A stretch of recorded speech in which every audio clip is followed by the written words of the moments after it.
한 평만의 세상 읽기.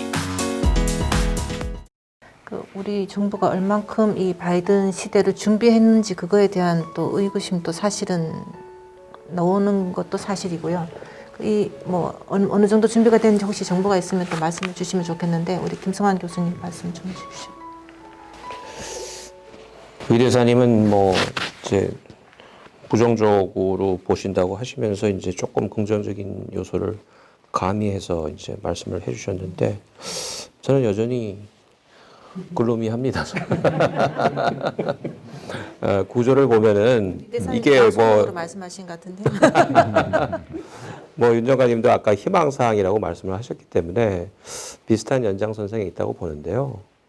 북한 입장에서 생각을 해보면 트럼프라는 어떻게 보면은 굉장히 비전통적인 그런 미국 지도자를 만나서 정말 핵도 갖고 경제도 갖고 미국과의 관계도 정상화하고 뭔가 그 야심찬 계획을 실현하려다가 꽤 좌초된 거란 말이에요. 그 기회는 이미 날려버린 거죠. 그것의 연장선상에서 바이든과 유사한 전략을 구사할 수 있다고 아마도 생각하지 않을 겁니다. 그보다는 북한은 역시 북한 본연의 모습을 견지하면서 그 소위 타협적인 모습보다는 강수를 택할 가능성이 대단히 높고 그래야만 또 국내 정치적으로 또 북한 내부를 또 단속할 수 있는 그런 측면이 크다는 거죠. 그러면서 원래 이 김정은의 생각은 이 중국과 일정 부분 거리를 두면서 미국에 다가가는 그런 모습을 보여주고 단 조건은 북한이 뭐 다소 핵을 좀 가지고 있는 것은 양해를 해달라. 중국과는 이제 빠이빠이 할 테니까. 그렇지만 그 전략이 안 먹힌 거거든요. 이제는 북한 입장에서는 강력한 그 전략 무기를 더욱더 강력하게 만들고 그리고 미국이나 뭐 한국과의 관계에서 기대할 수 있는 그런 어떤 물질적인 정치적인 그런 어떤 이득은 이젠 포기를 하고 그 상당 부분을 이제 중국이 메워줘야 된다. 이런 어떤 과거로 회귀하는 그런 쪽으로 갈 가능성이 저는 높다고 보고요. 뭐 논리적으로 보면은 우리 정부가 북한을 설득을 해서 소위 바이든 행정부의 외교안보 진영이 제대로 이제 구성이 될 때까지 좀 참아라라고 설득을 해야 되겠지만 그 설득이 먹히겠습니까? 왜냐면은 사실 싱가포르 하노이 이 모든 정상회담에 우리가 중재자를 자처하면서 뭐 여러 가지 역할을 했지만 북한은 완전히 속았다라고 지금 생각하고 있는데 우리의 어떤 그 제2차 설득 자문이 먹히는 얘기죠. 저는 전혀 먹힐 가능성이 없다고 보고요. 뭐 전술적 차원에서 남북 어떤 협력을 통해서 갈라치기 할 가능성, 뭐 그걸 뭐 부분적으로는 있을 수는 있겠지만은 전략적 차원에서는 저는 뭐 불가능하다고 보고 바이든 행정부의 어떤 주요 면면들이 이제 한 가지 북한이 이제 갈라치기 할 대상은 이런 측면이 있을 겁니다. 바이든 행정부의 밑에 그 외교안보 자문 그룹들을 보면은 저는 이제 추가적인 좀 검증이 필요한데 소위 말하는 이 비핵화 스쿨을 하고 그 다음에 이 약간 좀 핵 군축의 필요성을 설파하는 그 스쿨로 조금 나눠져 있는 듯한 그런 모습이 보이긴 합니다. 그래서 바이든 대통령이 양쪽의 의견을 이제 함께 듣다 보니까 2차 TV 토론에서 핵능력 축소의 경우에 만날 용의가 있다라는 발언이 나온 것 같아요.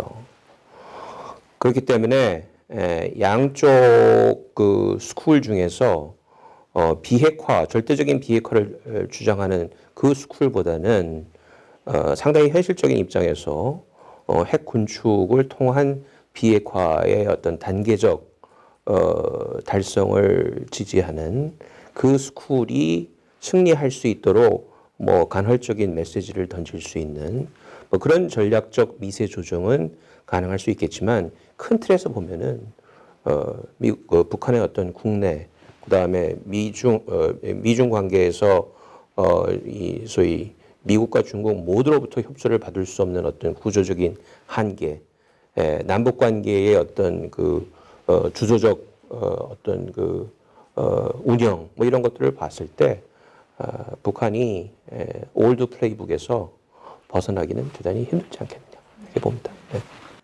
그 올드 플레이북이라는 말씀하셨잖아요. 네. 올드 플레이북. 그 굉장히 벗어나기 어려운 건 사실이죠. 벗어나기 어려운 건 사실인데, 근데 저기 김정은 위원장이 2011년 12월이죠. 그러니까 이제 말하자면 이제 이 북한의 이제 실질적 책임자로서 이제 취임하자마자인데 그때 경제 운영 지침이라는 걸 개정하라는 지시를 합니다.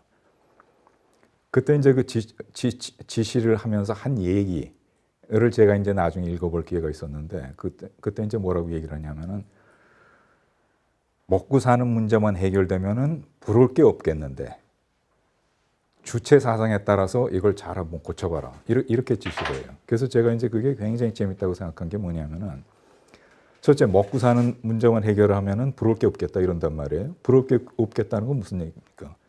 부러울 게 없겠다는 거는 북한이 밤낮 대외적으로 하는 캐치프레이즈예요. 근데 먹고 사는 문제가 해결되지 않으면 어떻게 부러울 게 없겠냔 말이에요. 모든 게 부러운 거죠. 그러니까 이게 참 그 이율배반적인 말인데 그 다음 말이 더 또 제가 볼 때 이게 재밌는 말이고 참 엄청난 말이죠. 주체 사상에 따라서 해결해봐라. 그게 사실 북한 경제를 끌어잡는 가장 큰 이제 장애 요인인데 거기에 따라서 해결해봐라. 그러니까 이게 참 만약에 제가 이제 북한의 경제 관리라면은 이 지시를 어떻게 이행할지 참 고민스럽겠다 그런 생각을 했거든요. 그러나 김정은 위원장이 그 문제점은 잘 인식하고 있는 것 같아요. 그러니까 말하자면 북한 경제 이대로 놔둬가지고서는 국가 운영하기가 굉장히 어렵겠구나. 이 문제점을 잘 인식하고 있는 것 같긴 해요. 그렇기 때문에 이제 그 병진 정책이 나올 때 그 병진 정책을 발표하면서 했던 얘기도 굉장히 재밌습니다. 뭐라고 얘기를 했냐면은 이 병진 정책은 사실은 국방비에 많은 부담을 주지 않으면서 효과를 대단히 높일 수 있는 병진 정책이다. 이렇게 얘기를 합니다. 병진 정책을 처음에 소개를 하면서. 그게 이제 무슨 얘기냐 하면은 비대칭 전력이라는 얘기죠. 비대칭 전력을 그렇게 얘기하는데 그 비대칭 전력을 소개하면서 경제 부담을 주지 않는 정책이다. 이렇게 얘기를 한단 말이에요. 그래서 경제 문제 해결해야 된다는 문제점은 굉장히 잘 인식하고 있는 것 같아요. 그래서 이제 결국은 병진 정책을 추진하는 배경에 그게 있었던 거고, 그 다음에 하노이 회담에 임했을 때 그때 이제 그 김정은 위원장의 기대가 그거였었던 거고, 근데 그게 깨지니까 결국은 과거의 올드 플레이북으로 이제 회귀를 한 거고. 그런데 이게 진짜 희망적인 관측인데 올드 플레이북은 통할 수 없다. 그거를 김정은 위원장 본인이 그걸 인식을 하는 게 그게 이제 참 꼭 일어나야 될 일인데 그게 안 되면은 남북한 관계도 어려워지고 미국한 관계도 어려워지고 어려워지는 거죠. 네. 윤 장관님 남북 관계 뭐 조언 뭐 어떻게 해야 된다라고 이야기하실 부분이 있으실까요? 저라고 뭐 묘수가 있겠습니까만은 정말 어려운 상황입니다. 그런데 이제 이렇게 상황이 어려울수록 뭐라고 할까 이 근본으로 돌아가 가지고 생각을 해볼 필요가 있다고 보는데 저는 우리 정부가 북한에 대해서는 좀 분명한 메시지를 전할 필요가 있다고 봅니다. 북한이 그리고 한반도가 앞으로 평화롭게 살 수 있는 방법은 당신네들이 비핵화하고 대신 안전 보장을 뭐 미국으로부터든 아니면 뭐 이 그 주변 국가의 일종의 국제적인 연대든 해가지고 보장을 받고 또 경제 지원을 받고 해서 경제를 살리고 하는 그 길밖에 없다라고 하는 것을 항상 좀 그 솔직하게 북한 당국한테 메시지를 분명하게 전달할 필요가 있다고 봅니다. 그러면서 우리가 남북 관계에서 할 수 있는 것은 한계가 있다. 너무 과잉 기대를 하지 말아라. 당신네들이 비핵화 문제에 대해서 선명하게 입장을 정리하고 그 방향으로 나아가지 않는 한에 있어서는 우리가 도와줄 수 있는 게 한계가 있다라고 하는 거를 이해하도록 설명을 해줄 필요가 있다고 보고요. 그게 중장기적으로 오히려 남북한 관계에 도움이 될 거라고 저는 봅니다. 과잉 기대를 하지 않도록 이렇게 미리 하는 것이 중요하다라고 하는 것이고, 두 번째로는 이제 미국인데요. 사실 안전보장 제공, 북한에 대한, 그리고 경제 제재의 해제, 이 두 가지하고 비핵화라고 하는 거를 어떻게 이제 맞바꾸느냐라고 하는 것이 가장 제 현안의 핵심 포인트라고 저는 봅니다. 근데 이제 이거를 접근하는 방식이 그동안의 역대 행정부, 그 미국의 행정부들의 어떤 접근 방식이라고 하는 거는 아주 그 클린턴 행정부 2000년 정도의 그 예외를 빼놓고서는 북한 너네가 먼저 기본적으로 비핵화를 하면은 우리가 그 다음에 보상을 해줄게, 이런 방식이었거든요. 근데 그게 20여 년 동안 안 통했습니다. 그래서 여기까지 온 겁니다. 그런데도 불구하고 미국의 바이든 행정부도 그 방향으로 갈 가능성이 상당히 높다고 봅니다. 그래서 어떻게 해서든지 간에 그 문제에 대한 어떤 입장이 변화하도록, 예를 들자면은 스티브 비건 같은 사람이 동시 병행적인 접근을 하겠다라고 하는 발언을 했었거든요. 작년에 스탠포드 대학에서 연설에서.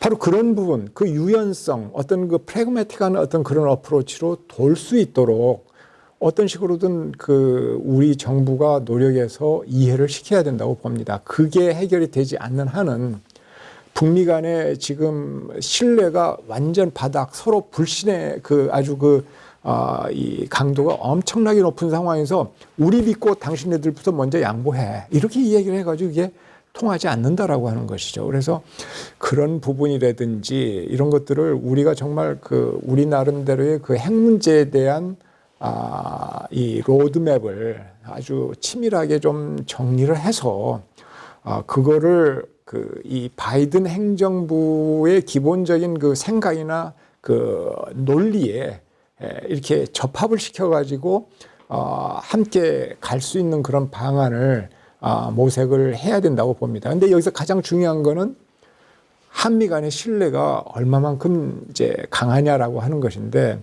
미국을 움직이려면은 미국 사람들이 우리를 믿게끔 만들어줘야 되거든요. 그래서 제가 이제 아까 말씀드린 그 아이디어가 우리가 당신네들하고 함께 가겠다. 이 이념과 가치를 중요시하는 그런 외교에서 당신네들하고 함께 갈 것이고, 그 다음에 한반도 문제에서 당신네들과의 어떤 동맹은 지속이 될 것이고, 그 다음에 어떤 동남아든지 전 세계에 펼쳐진 여러 현안들을 돕는데 우리가 당신네와 함께 가겠다. 대신 그 민감한 그 군사 부분에 있어서의 그 부분은 이 한미 동맹의 범위 안에 중국을 포함하는 거는 자제를 해달라라는 식의 어떤 분명한 어떤 그런 입장 정리와 설득 논리를 가지고서 미국을 움직이는 그런 노력을 끊임없이 해야 되고 할 수밖에 없는 상황이다. 그렇지 않으면 돌파구가 보이지를 않는다라고 하는 겁니다. 그래서 저는 우리 한반도의 문제, 북한 문제를 풀고 남북 관계를 개선하기 위해서 우리가 지금 가장 역점을 둬야 되는 거는 이 한미 외교를 아주 총력전, 그냥 평상시 외교가 아니라 어떤 정말 그 모든 총력을 기울여 가지고 행정부만 바라보고 이 외교를 하는 게 아니라 입법부, 의회, 그다음에 그 싱크탱크, 여론 주도층, 이 모든 그 충의의 그 대상으로 해서 적극적으로 펼쳐나갈 필요가 있다라고 하는 그런 생각을 해봅니다. 제가 이야기하면서 말씀드리면서 주한미군 문제, 그다음에 방위비 협상 문제, 이런 현안들에 대한 바이든 행정부의 시각이 어떨 것인지, 그리고 우리는 어떻게 대응해야 되는지 그 부분이 하나 빠졌고요. 포괄적으로 말씀드리면, 그다음에 한 가지 더 이제 논의하고 싶다고 생각되는 게, 그 지금 바이든 행정부는 한미일 협력이나 대중 다자 협력 관계를 강조하면서 한미일 협력을 강조를 할 텐데 그 접근법으로 넣을 텐데 우리의 지금 한일 관계는 그 교착 또 이런 교착이 없는 정도의 상태가 돼 있는 이 공간에서 우리가 한일 관계는 그럼 어떻게 풀어나가야 되는가? 한미일 협력 그 룸이 마련되어졌을 때 우리는 어떻게 해야 되는가? 그다음에 바이든이 기존에 그 과거사 문제에 대해서 한국 편에 서 있었다는 여러 에피소드들이 좀 있잖아요. 그래서 그런 분들까지 같이 했을 때 그 부분은 어떻게 풀어나갈 것인가? 그다음에 마지막으로 바이든 행정부가 왔을 때 우리 우리 시민들 입장에서는 어떤 면에서 좀 달라지고 어떤 면에서 좋아질 것인가, 뭐 이민 문제라든가 이런 것 등등 했을 때요. 그 세 가지를 이제 남아있는 토의 이슈로 보고요. 먼저 그 한일 문제, 한미일 협력 문제 이 부분을 조금 논의를 해봤으면 좋겠는데요. 우리 김성환 교수님부터 먼저 말씀을 좀 해주실까요? 한 1시간 정도 더 해야 될 것 같습니다. 예. 제가 볼 때는 뭐 방위비 분담금 문제는 바이든 행정부에서 쉽게 이제 해결이 될 수 있는 사안이 됐다고 보고요. 그다음에 한미 동맹 문제, 대체적으로 뭐 트럼프 행정부와 비교해 봤을 때 한미 동맹은 뭐 걱정거리가 이제 조금 줄기는 할 거라고 봅니다. 그렇지만은 역시 아까 제가 말씀드렸다시피 중국에 대한 어떤 전략을 펼치는 데 있어서 동맹국들과 파트너 국가들, 협력 국가들의 협조를 강력하게 희망하고 있기 때문에 한미 동맹을 어떻게 보면은 그 운영 면에서 확대하는 이슈가 제기될 수밖에 없다. 그 확대가 군사적 확대가 아니더라도 동맹이 기여할 수 있는 비군사적인 영역을 개척하는 과제가 우리 정부에게 지금 부여되어 있다. 이렇게 보시면 될 것 같고요. 그 연장선상에서 한미일 협력은 미국 입장에서 봤을 때는 초당적인 이슈입니다. 민주당이건 공화당이건 이게 한미와 미일 동맹이 따로 놀아서는 안 되고 한미일이 북한 문제를 다루건 아니면은 뭐 중국의 여러 가지 그 도전에 대처하건 반드시 한미일 협력이 필요하다는 입장이고 특히 그 동맹국들의 어떤 그 연합을 강조하는 그리고 민주주의 연합을 강조하는 바이든 행정부 입장에서 봤을 때는 민주주의 국가끼리는 싸우지 않는다는데 싸울 가능성이 높은 그 예외적인 나라로 분류되는 게 한일 관계 아닙니까? 말이 안 되는 거거든요. 그러니까 거기에 대한 해법을 우리 정부가 선제적으로 내놔야 할 상황이다. 미국이 등 떠밀려서 하게 되면은 이미 늦다.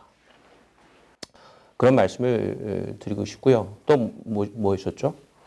일반 시민들 일반 시민들이야 아무래도 트럼프가 좀 인종차별적인 그리고 소위 이민은 미국 소위 경제 발전에 도움을 줄 수 있는 고급 인력만 이민하라 뭐 이런 입장이었기 때문에 바이든 행정부는 뭐 그런 면에 있어서는 우리 유학생들이라든지 이런 측면에서 봤을 때는 조금 숨통이 트이지 않을까 이렇게 생각합니다. 네. 동맹 관련 현안부터 잠깐만 얘기하죠. 동맹 현안들 여러 가지 있지 않습니까? 저는 SMA 말고는 좀 더 어려워질 거라고 생각합니다. SMA는 돈에 관한 문제고 트럼프가 워낙 좀 특히 이상한 상업적 거래적 입장을 했기 때문에 그건 미국에서도 지지가 별로 없습니다. 풀 수 있을 거예요. 그러나 그 외에 군사훈련이나 UNC 문제나 사드 운영이나 또 전작권 포함해서 저는 전보다 쉬워질 거라고 보지 않고 더 어려워질 거라고 봅니다. 왜냐하면 역시 우리가 계속 토론했던 바처럼 동맹에 관한 커미트먼트를 강조하고 나올 거기 때문에 아마 다를 거예요, 많이. 우리가 그 점을 좀 유념해야 된다고 생각합니다. 종래 트럼프는 그 문제에 큰 관심이 적습니다. 방위비 분담만 많이 받으면 큰 관심이 없어요. 그러나 바이든은 그렇지 않을 가능성이 있다는 점이 우선 눈에 띄고요. 그 다음에는 한일 관계인데 근래 제가 걱정스러운 거는 일부 언론에서 바이든이 부통령 때나 상원의원 때 했다는 언행을 에피소딕하게 다루면서 굉장히 우리한테 유리할 것 같이 분위기를 만들어내는데 아닙니다. 그렇게 생각하면 크게 오판하게 됩니다. 상식으로 돌아가서 봐야 됩니다. 바이든 행정부가 동맹과 관계, like-minded한 나라들의 연대, 뭐 D10을 얘기하는데 한일 관계를 이렇게 둘 리가 없습니다. 극명하게도 지난번 대선 토론 때 바이든 후보가 트럼프한테 공격했어요. 당신은 한일이 저렇게 나쁜데 방치했다 그랬어요. 방치를 안 할 겁니다. 개입을 할 거예요. 어떻게 이제 다시 하라고 할 건데. 그럼 어떻게 하겠느냐. 아마도 우리한테는 불편한 진실이지만 우리를 압박할 거예요. 일본을 압박하는 게 아니라 우리를 압박할 거예요. 왜냐하면 분쟁이 날 경우에 해결 절차가 65년 합의에 써 있거든요. 일종의 built-in 그 settlement 프로세스가 있단 말이죠. 그러니까 그런 얘기를 할 가능성이 있기 때문에 우리가 좀 이제 수세에 몰리게 될 수 있어요. 그래서 아까도 대부분 동조하셨지만 우리가 먼저 징용 문제에 대한 해법을 내고 문제를 선제적으로 풀어가는 것이 tactically, strategically 낫습니다. 만약에 그렇지 않고 미국에 의하여 압력에 의해서 움직이게 되면 더 좋지 않습니다. 먼저 풀어야 되고 그 문제는 저는 한미일 협력하고도 연결됐다고 봅니다. 한미일 안보 협력은 우리한테 좀 센시티브한 문제죠. 그 방향으로 접근해야 되는 당위성도 있지만 또 그렇게 할 경우에 차이나 팩터 때문에 여러 가지 걸리는 게 많아서 신중해야 되는 문제죠. 그 문제에 대한 한미일 안보 협력에 대한 미국의 프레셔를 대처하기 위한 방략의 하나로도 한일 관계는 원만하게 풀어야 됩니다. 풀어버려야지 할 말이 있게 됩니다. 일본하고 양자 관계는 좋다. 근데 3자를 트라이앵귤라로 묶는 것은 조금 기다려야 된다. 할 수 있는 근거가 생기는 건데 한일 관계를 나쁘게 놔두고 한미일 운영에 대해서 운신할 수 있는 공간이 없어집니다. 그런 측면에서도 우리가 일본하고 관계를 먼저 해결할 필요가 있겠고요. 또 아까 윤 장관님도 신뢰 문제를 얘기하셨는데 지금 우리가 급선무로 해야 될 거는 한미 간의 신뢰를 더 강화하는 겁니다. 그중에 한 방편이 일본하고 문제를 선제적으로 전향적으로 해결하고 나오면 미국으로부터 신뢰가 높아집니다. 그러니까 여러 가지의 다목적적인 일본 이슈가 한국에게서 작은 이슈 같이 보이지만 사실은 그 이슈는 미국 이슈하고 걸려있기 때문에 꽤 큰 이슈입니다. 말하자면 이게 뭐 리어 미러로 보면 작게 보이는지 몰라도 실제로는 큽니다. 그보다. 그러니까 일본 문제를 심각하게 생각하고 양자 간의 관계 복원부터 하고 그거를 근거로 미국과의 신뢰도 늘리고 그거를 근거로 여타 문제, 한미일 안보 협력 같은 문제에 대해서도 운신의 공간을 넓히는 게 바람직하다고 생각합니다. 제가 자꾸 강조하는 것 같습니다만은 저는 그 한미 동맹의 미래에 관해서 가능하다면은 바이든 행정부 1년 내에 한미 뭐 고위 담당자가 됐던 어떤 하여튼 그 고위급 수준에서 뭐 이렇게 아주 긴밀한 논의를 시작을 해야 된다라고 생각을 합니다.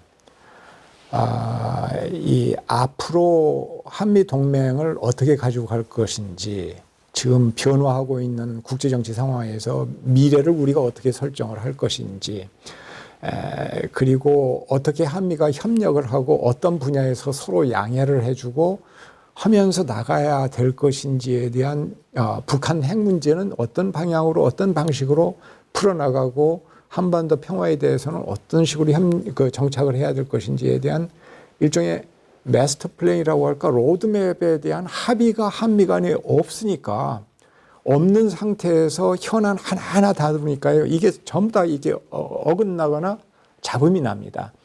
예를 들어서 뭐 그 전자권 전환 문제도 그런 예라고 볼 수가 있는 거고 방위비 분담 협상도 뭐 그런 걸 수도 있는 거고 이런 세부 현안들이 제대로 방향성을 가지고 서로 의견 일치가 되려면은 그런 큰 그림이 그려져야 되는데 지난 4년 동안은 그거를 하기에 아주 어려운 여건이었습니다. 왜냐하면 트럼프 대통령 자신이 동맹에 대해서 별로 신경을 쓰는 사람이 아니어서 근데 이 바이든 행정부의 경우에는 동맹에 대해서 굉장히 중시를 하고 또 그쪽의 입장에서는 한국이야말로 정말 성공한 민주주의 경제 발전한 동맹 국가다라고 하는 관념이 강하기 때문에 그럴 여건이 충분히 돼 있다라고 저는 봅니다. 그래서 그런 큰 그림을 논의하는 그래서 양국 간의 신뢰가 강화되고 그래서 이 현안 문제들에 대한 이견들이 자연스럽게 조정이 되고